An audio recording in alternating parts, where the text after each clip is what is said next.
Every day, people's hearts stop working and they go into sudden cardiac arrest. More people arrest at home than anywhere else. If we are able to have CPR performed by our friends and our family prior to getting our loved ones to higher levels of care, we could increase their survivability substantially. Every minute that your heart is not working, your chances of survival decrease greatly. What you need is early CPR and early defibrillation. Combine that with early activation of the 911 system, and you have much better chances of survival.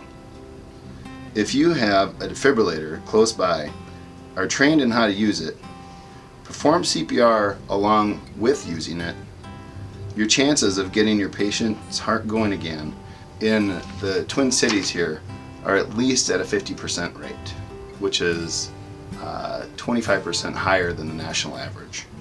Early CPR, early activation of the 911 system, early defibrillation equals a much better chance of survival with CPR.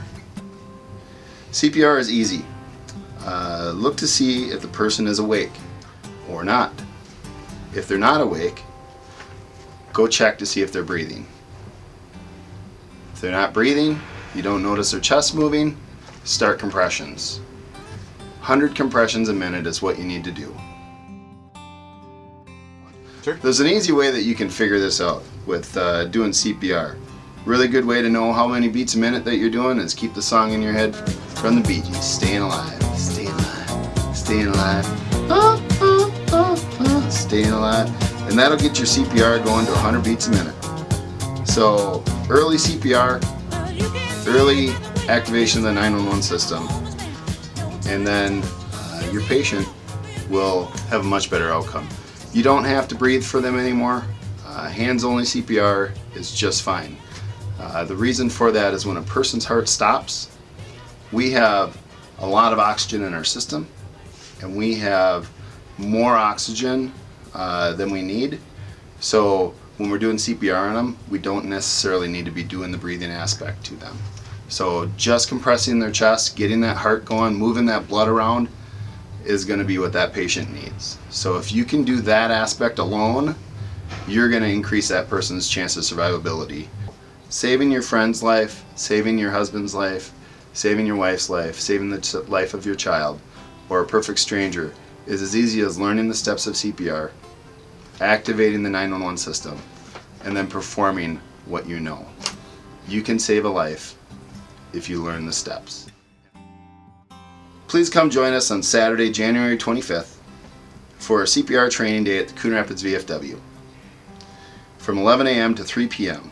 We'll have 4 sessions of CPR and AED training being led by the Minnesota Sudden Cardiac Arrest Association survivors. Their passion is educating the public in CPR. They had it done to them, they're survivors because of it, and now they want to make sure that you know CPR too. CPR makes a difference in so many people's lives every day.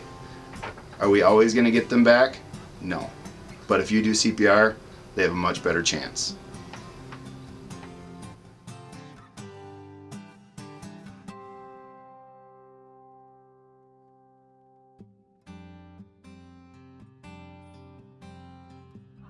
Every summer, USA Cup photographer Gary Frankel travels from Winnipeg, Manitoba to volunteer his efforts in capturing all of the action.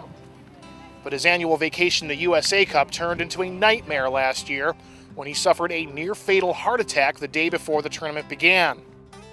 After a long recovery, Gary was able to return to the Twin Cities this summer for a reunion with the very people who were responsible for saving his life. Yeah, so these guys spent 2 weeks keeping me alive, literally. Gary knew early on that simply staying alive wasn't going to be his only goal during his recovery. I've had this goal of becoming fit enough and strong enough to come back and lug this big camera around and do the job, and now I'm doing it. So I've lived another whole year, and I've improved my condition to the point where I can do this again, and I'm doing it. It's for real.